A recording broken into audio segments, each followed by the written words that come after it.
Hello, and in today's video we are doing an FPL preview for game week number 5. That's right, we're going through my team selection and transfers for game week 5 after the international break. We are back with the game we all know and love. It is FPL, and even when it does get us down, we go through those hard times to get the good times, and it certainly was a good time for me last week in game week 4. 84 points for my team. Bruno dos Tres is the team name, and yeah, it was a really successful -4 hit that I took, bringing in Julian Alvarez for Manchester City ahead of that Fulham game that looked great on paper, and Leno was picking a few balls out of the net when they won that game 5-1. 14-pointer for my differential there, Alvarez. I love a differential, and he was at 9.8% at the time of buying. So yeah, it just shows -4s can work out, because I also then did Maddison in for Martinelli, which to be honest I wasn't the most thrilled about based on Martinelli's attacking threat that he does possess and the fixtures coming up. Obviously this week Arsenal have Everton, which is a nice juicy fixture. But the thing about Maddison was, even though you're selling a good player for another good player, it felt that Maddison was too essential to not own, and therefore he had to come into the team, and he did outscore Martinelli last week, getting the 7-pointer, a wonderful goal against Burnley, and just a player I really want to own going forward. So yeah, it just shows that you can have a bad game week, but you got to keep patient, you got to keep the faith, trust in the decision-making process, and things will even out eventually. So let's talk through my team selection for game week number 5. And before we do that, I'm going to have a quick look at the mini league, because you might remember that when the game week 4 deadline hit, I closed the entry to the mini league. So the mini league this season, FPL Yellow Army's Loyal Legion. Thanks again to all those that joined. It's a record number of people that have joined the mini league this season, so really do appreciate it. But heading into game week 5, this is how the current standings look. Now we've got Ashley on top with 316 overall points. He's had an absolutely incredible start to the season, it's got to be said. 78 points in game week 4. The Alvarez pick really came through for him. Maddison 7-pointer as well, so fair play to him. Also in game week 3, very good, 64 points. Fernandez, Maddison, Pascal Gross, a nice differential, and obviously Haaland on the captaincy. Then game week 2, incredible free hit really, bring in the likes of Pervis Estupiñán, Dominic Szoboszlai, which is an interesting talking point for this week. What with Trent Alexander-Arnold out injured for Liverpool in their away trip to Wolves, does that mean Szoboszlai is a nice, interesting differential if he's on a few more set pieces? He's something like 5% owned, so it could be a good shout. A nailed way into that Liverpool midfield. But yeah, he did well for him that week, as did Solly March with the 15-pointer, and Nketiah as well, who, to be honest, I think isn't much of an option anymore, Eddie Nketiah, because now that Jesus is back and scoring goals, you would imagine he starts. But there is a bit of a up in the air because of the fact Arsenal have got the Champions League coming up in the midweek after game week 5, but before game week 6. So that means that it's possible we see some rotation there with the Champions League between Jesus and Nketiah. So also there you see Gusto. Now, some people thought that James would be back for game week 5, and so Gusto would not be playing the game this weekend that they've got away to Bournemouth, but it's likely that Gusto will still start because James apparently is still a doubt. He's got a hamstring, so he's 50% flagged. I think Gusto will probably get the start, but yeah, long term, maybe James will come back. And as you can see there, Trent is currently flagged out injured. So despite him getting that 12-point haul, last week, and we're saying, how he's not really been justifying his price, he gets finally that attacking return, and then he gets injured for a couple of weeks. So not ideal for those that did go for Trent. But yeah, as I said, very good start to the season from Ashley. That bench boost in 103 points was just incredible. It's just a shame about John Stones, the injury in the Burnley game. And then, of course, Leno doing very well. Fulham having a nice run of fixtures now, so some people could be going towards their players. Maybe even Raul Jimenez is a bit of a differential pick against Luton. But Joao Pedro obviously is a player who's not really been playing.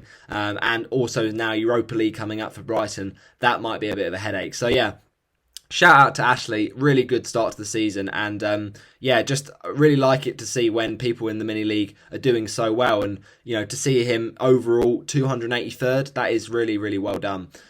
Looking at the rest of the people in the league, we got Ethan, good friend of mine, very well done, 86 points. Spencer O'Leary, 71. We've also got FPL Crusader, 89 points. Can we just shout out FPL Rue, 106 points. It's incredible. Also Josh Brackstone, 86, very strong. Baskets with 88.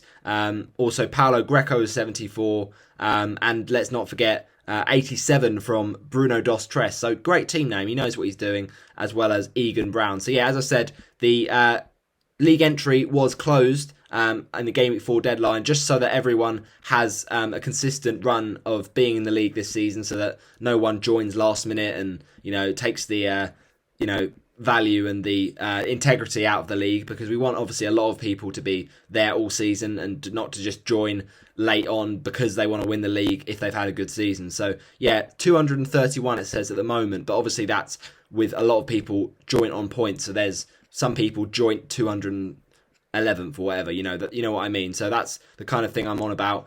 So we're roughly 230 people. That is incredible. So really appreciate that. So yeah, just quickly touching on, we did of course do a Game Week 4 review, but do go back and check that video, because I did talk about some of my transfer plans in that Game Week 4 review. And also then on Thursday we had our Game Week 4 transfer thoughts video. That's kind of a new thing. I'm trying to experiment. If I have time, obviously it won't happen every week, but on that Thursday I had a bit of time to get out a video that's not my preview, but just ahead of the deadline, just to talk about my thoughts. So yeah, if you didn't watch either of those, the Game Week 4 review or the transfer thoughts, then do check those out as well, because they have some relevance to the discussion here. But yeah, Game Week 4 was great, as I said, 84 points. The defence is a bit of a frustrating one, as well as the keeper, like Onana and Turner, just a bit of a pain, really. I did talk about it when I went on FPL Juice this week on Tuesday, the live stream, that there just doesn't seem like a goalkeeper at the moment that you really want to go for, because no keeper is really holding his hand up, other than maybe Flecken at Brentford, or maybe someone going forward that looks good fixture-wise, maybe someone like Nick Pope or Emi Martinez, but generally the goalkeepers have been really hard to pick, and Onana on paper has always looked the better keeper to play. And then, as you see here, Turner with a 5-pointer, he seems to score points when we don't want him to, and then when we play him and start him, he can't keep a clean sheet at home to Sheffield United. So yeah, it's a bit frustrating. Talking about Turner, breaking news that his wife has been giving birth. So she's given birth now. So that does, of course, mean maybe he might get rested. We don't quite know. There was rumours of Vlachodimos, who's now signed from Benfica. Maybe he could be number one over Turner. So that is a bit of a pain, really. But as I said with the keepers, they're not a priority transfer. So I don't want to really move them when I've got two keepers that could well start. So Onana is going to be on my bench at the moment with the Brighton game. Not the easiest. But if Turner does start at home to Burnley, that's a nice fixture, hopefully a clean sheet. And if not, then I've got Onana as the auto sub. But I don't love that based on how United have been defending this season. I don't feel like Onana will do too well against Brighton. So we'll have to see whether Turner does get the nod on Monday night. But it's a long wait to see if he does. It's just one to think about. Obviously, as I say, not worth changing now. But on wildcard, you could definitely go with some different goalkeepers, especially a more solid 4.0 goalkeeper like an Areola, who seems to be starting pretty much every week. Obviously, right now their fixtures, West Ham, are not great, but yeah, it's just one of those things that's not a priority move unless you're on wildcard. The defence, not great either, and there's not been a lot of clean sheets, so you've got to target those attacking fullbacks. Centre-backs have very little appeal, when even centre-backs at Man City, who've seem to have at least one of the strongest defences, they're even conceding late goals. So it just seems that the likes of Chilwell and Henry and Cash and Estupiñán, they're all good picks for that attacking threat, and so that's why people are going for them. So yeah, it was a bit of a frustrating one. Midfield was pretty strong, actually. All my midfielders returned, other than Fernandes, and we'll talk about Fernandes in a second. Alvarez and Haaland, both very good. And then, of course, we had Gay and Baldock on the bench because they had tricky fixtures. Now, of course, Gay is now injured.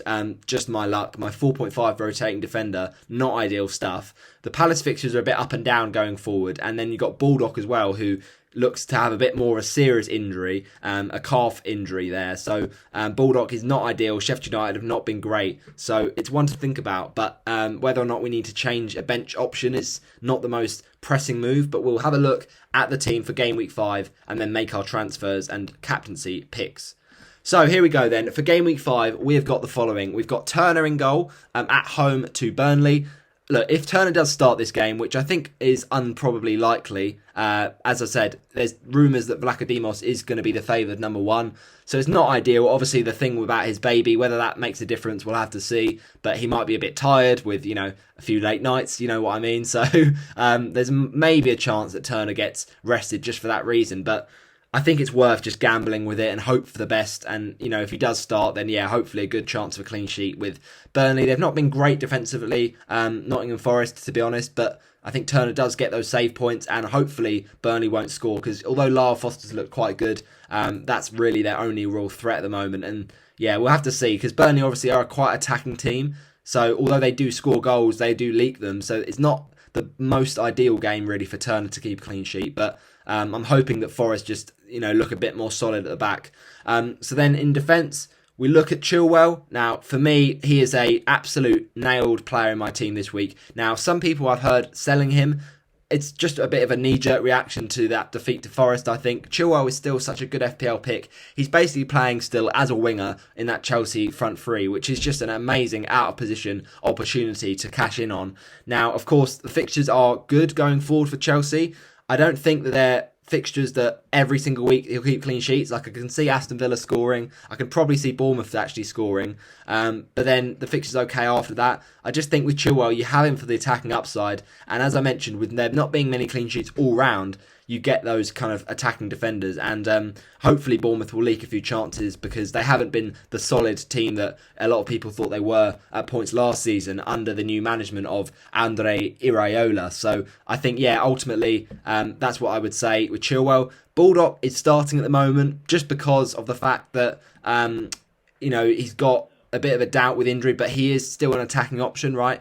Tottenham away is not the best of fixtures, but we'll have to see whether or not he does have that calf injury.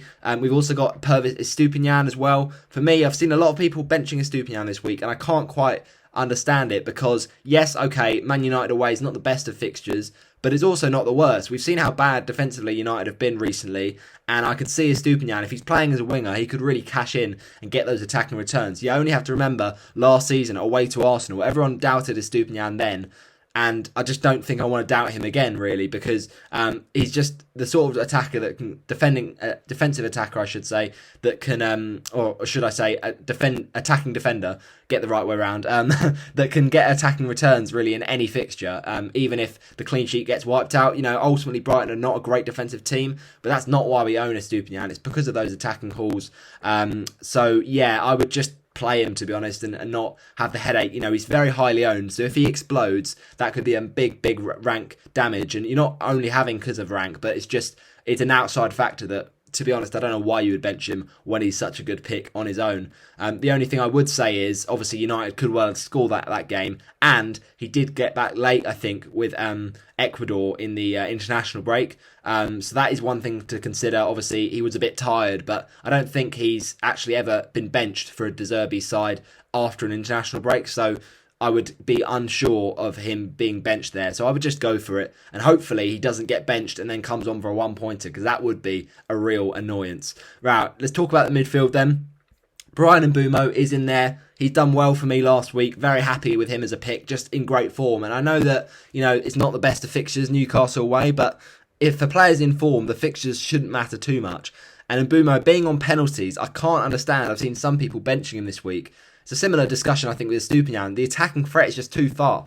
Like, I know it's not easy, right? And I know that Mbeumo is a bit reliant on penalties sometimes, but he didn't always, get those goals from penalties. He's got actually a very high XGI with non-penalty XG. So he doesn't actually, just go missing in games. He gets involved in chances, so he can score against anyone, I think. And being on penalties, that always runs the risk if you bench them that could really hurt you. So I think just play him, keep him. He's in form. Nothing wrong with him as a pick. The fixtures obviously are quite nice after this as well, Everton and Forest. So I would just stick with Brian.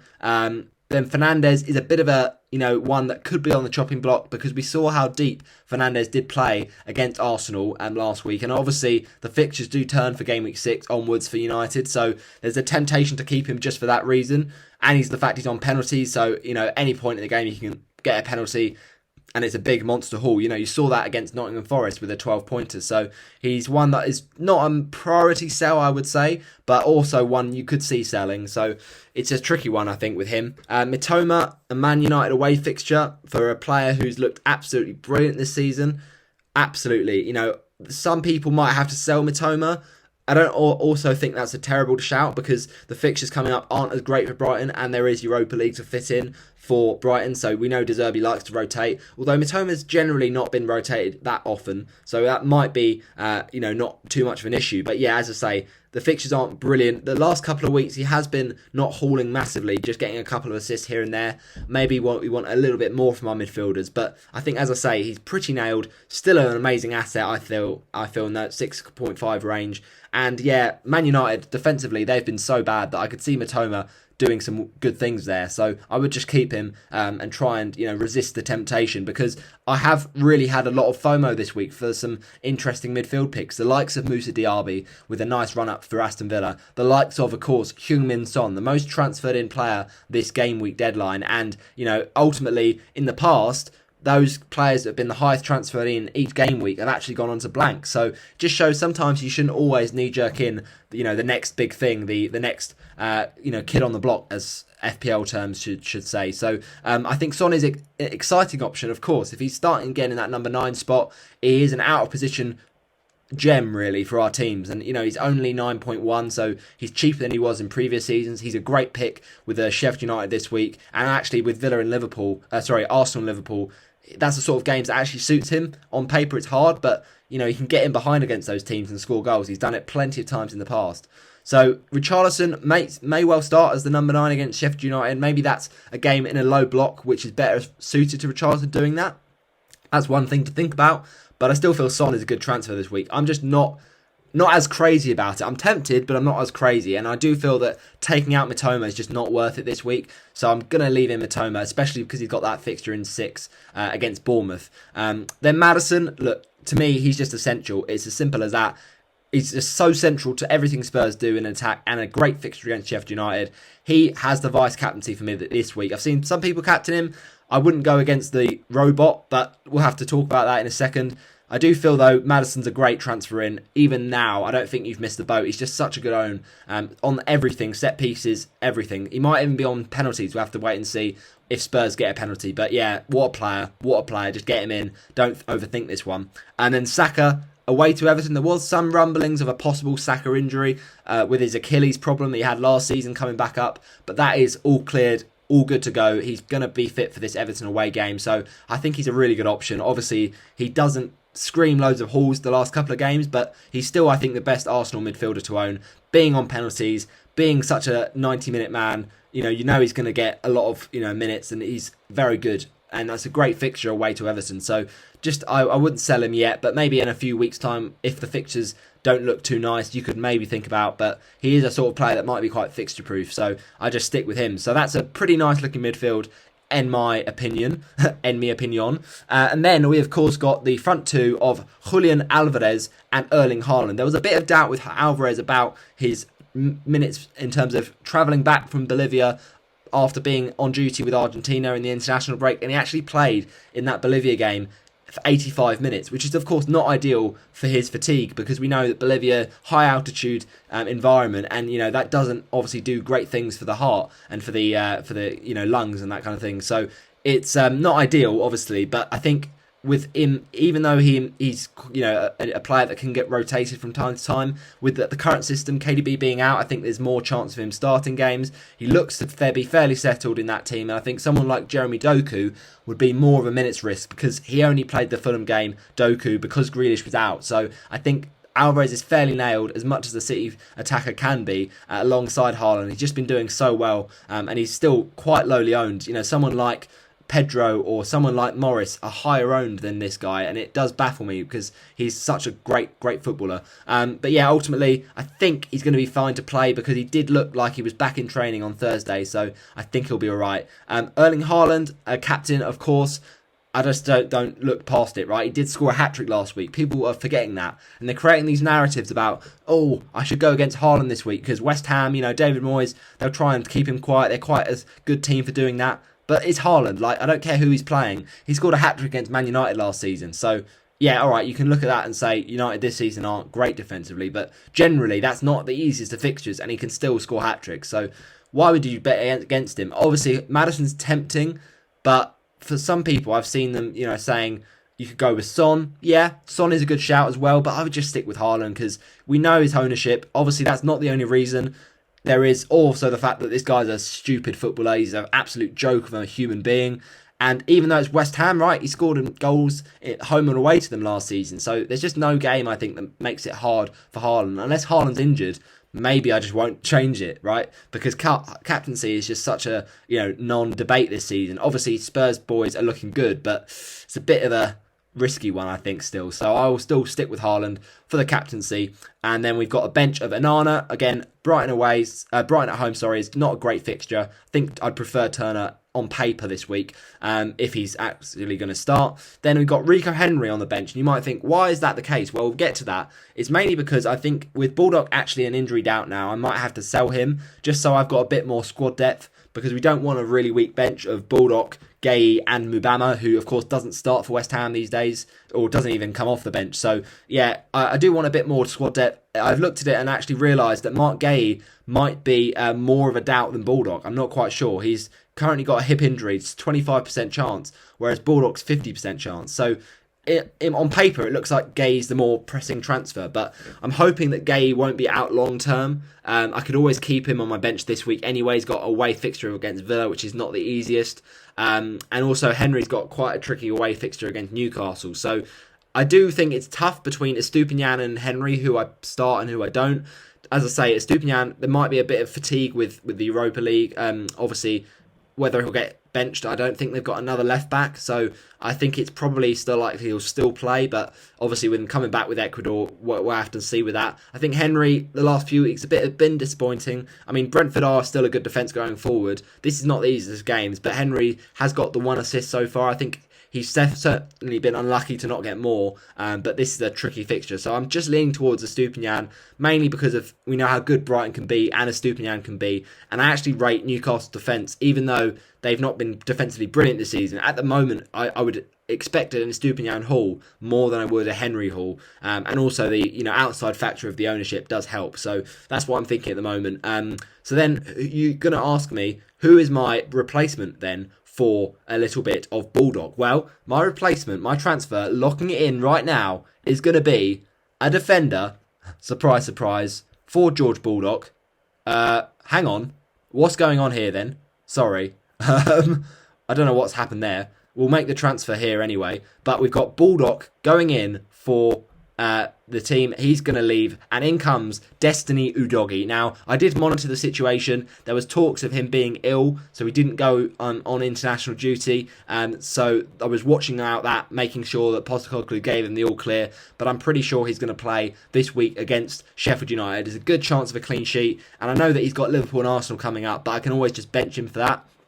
And actually, saying that, I could even play him in Game Week 6 because that week, of course, he's playing Liverpool. Oh, sorry, not Game Week 6, I think it's Game Week 7. He's playing Liverpool at home, right? Now, of course, Spurs did keep a clean sheet against Man United recently, and Udogie's so attacking that he could also get that attack and return, even if the clean sheet's wiped out by Liverpool. And you know how bad defensively Liverpool have been, so Udogie could definitely get something, attack and return there. So I could always start him that week anyway. But I think Udogie just looks a really good pick. Cheap and fairly nailed. I prefer him to Porro just because Emerson's there, a bit of a rotation threat possibly. And I think, Spurs have impressed me more than I thought they would this season. So Udogie coming in for Baldock. We're going to lock it in right now. Brilliant. Thanks for this, FPL. It's an absolute joke, right? The deadline is not till tomorrow, and yet you decide to just log me out yet again and stop me from making the transfer. I mean, it's just absolutely ridiculous. So apologies for this, people. Let me just quickly log in. Oh, it's such a nightmare. Why do FPL do this? I think it happened in the last live stream, so I apologise for this, people. But yeah, sometimes they just decide to log me out and I have to log back in again. But no worries, we'll do this very quickly so that it takes up no more time. So let me just quickly get back into it. Here we go. Hopefully my transfer has actually been made in that process, or maybe it hasn't. We'll have to see. We might just have to make the transfer again. Into my game week. Yeah, they hasn't made the transfer. I didn't think it would. No problem. Let's get back into the transfer page and make that transfer, shall we? Coming in for Baldock. As I say, hopefully Gay's injury is not long term and he can be on my bench this week and maybe come in for the fixtures that are a bit better in the future. We'll have to see. But for now, at least, I think Baldock's a more pressing issue. We know how bad Sheffield United's defence is right now. So, Udoggy, you're coming in, mate. I love it. Absolutely love it. Doggy style. Udoggy. Let's go. Here it goes. Confirm. Boom. I love it. So that is my lineup for game week number 5. I hope you have enjoyed my preview. Let's see if we can get those points for the team. I'm pretty happy with how it's looking. And hopefully Estupinian can outscore Rico Henry in the game week 5 points. But I have been FPL Yellow Army. Thanks for watching and I'll see you in the next one. Bye-bye.